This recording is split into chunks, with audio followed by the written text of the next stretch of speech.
भगवान बाबा मान त्यागी बाबा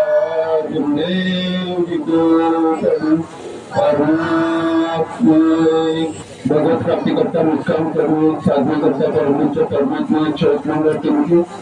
परमात्मा बहुदेव संतांच्या वतीने मान त्यागी बाबा गुरुच्या आदेशाप्रमाणे आज नवावन गुरुदासजी आपलेकर यांचे निमित्ताने नवावन कार्य पार पडले त्यानिमित्त मानते बाबा गुरुदेवच्या आदेशाप्रमाणे ही चर्चा बैठक सुरू आहे त्या चर्चा बैठकी म्हणजे भगवान बाबा हनुमानजी तसंच आहे भगवंताच्या प्रमाण आहे तसंच तुमच्या आमच्या सद्गुरू मानवधर्माचे संस्थापक मानते बाबा गुरुदेव तसंच आहेत बाबाला माझा प्रमाण आहे तसेच तुमची आमची लाडकी बाबाने शहर कंपनीच्या रायगाडी प्रमाण आहे तुला कोणी बाळकडे इच्छा सर्वांना नमस्कार आणि ही बत्तीस आले माझा सर्व बत्तीस आले बाबाने 4 पैकी 3 सुद्धा 5 नियम आपल्याला 12 पिढीची एक शेड्यूल दिली आहे त्या शेड्यूलने जपून चालू आहे 4 तत्व म्हणजे काय भगवत प्राप्तीसाठी आपल्याला 4 तत्व कसे समजले आपल्या स्वतः भगवंताची प्राप्ती करायची आहे परमात्मा अर्थ काय सगळ्याची आत्मा एक बाबांना तुम्ही दाखवून दिलं भगवंत आहे तिथून सगळ्याची आत्मे त्या आत्मे म्हणजे विचार कसे पाहिजे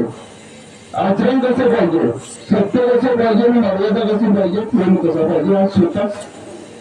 भावांतून सभ्यतेला सत्य मर्यादा प्रेम ज्याची सत्य असेल त्याची भगवान आहे आपण किती काही खोटं बोलून निदान बोलून कसा प्रसंगाचं काम आपला स्वार्थ साधून तर तो फक्त भगवंतालाच मानून पाहिजे सत्य काय तकलीफ जाते त्रास होतो पण भगवंत 24 तास त्याच्या जेव्हा उपस्थित राहते त्यालाच भगवंत आपल्या परिवारात आपल्याला कुठेही जा भगवंत सोबत राहील आपल्याला ना अगरबत्तीची जरूरत ना कापडाची जरूरत ना रक्षाची जरूरत मोठी राहते भगवंत उभा राहते सत्य मर्यादा प्रेम ह्या 3 गोष्टी अगर आपल्या जेव्हा आचरणात परिवारात असेल तर भगवंत कुठेही भेटते सणा म्हणजे दुःख मला होऊ शकते आपल्या आत ना स्वतःचे अनुभव समजा हातामध्ये भगवंताची चमत्कार पाहिजे ना कीर्तन ना अगरबत्ती लावून ना कापूर लावून नाही काढू नाही थक्का लागला ना स्वतः माझ्या मुलाचा अनुभव आहे त्यावेळेस 2 वर्षाचा माझा मुलगा होता 2 वर्षाचा मुलगा होता दूध देता फेस टाकायला बसला जसा काही कोणी विष खाल्ला तर फेस मुलगीने तोंडातून तसा फेस टाकायला बसला होता त्यावेळेस मला भगवंताची त्याला चमत्कार शेताला त्याला बोलायला त्याला काहीच नाही सुरात थंडगार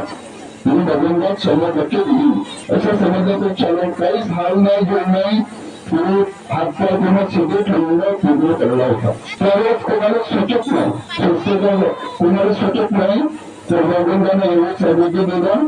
की न जाता तुला भगवंताचं सांगणं मला झोपून दिलं कंपनीचं सांगणं झोपून दिलं मग भगवंताची विनंती म्हणजे भगवंताला अपमान देतो नेमकं कीर्तन नाही खबर नाही काहीच नाही विचार हात फिरवलो विचार हात फिरवल्याबरोबर मला स्वाच्छानं केलं आणि भगवंतात किती शक्ती आहे त्यानंतर भगवंताच्या एका त्याचा 3 वेळा तीर्थ दिलं एका त्याचा म्हणजे जसा होता त्याचा मार्ग त्याला चालायला खेळायला लागला तरी दोन्ही शक्ती आहे त्या शक्तीने आपल्याला जाण्याचं त्या शक्तीने जाण्याचं आहे आपल्याला बाबाने भगवंताची प्राप्ती केली किती कष्ट आले किती कष्ट केले खूप त्रास झाला बाबाने त्याच्यामुळे आपल्याला आपल्या परिवाराने ते शक्ती काम केलं पाहिजे आपल्याला त्रास झाला तरी चालेल तर भगवंताचे कधी सध्या विसरता कामा नाही आज आपण विसरत चाललो आहोत विसरत चाललो म्हणून आपलं म्हणलं दुःख झाले होते सांगू शकत नाही सांगू शकतो दुःख घेऊन जास्त होतो मनात न ठेवता आपला परिवार कसं निवडतो परिवार कसं सुख समाधान झालं त्याचं तर सगळ्यात जास्त प्रपंच तर करणे प्रपंच सगळ्यालाच करणे प्रपंच करून परमात्मा करणे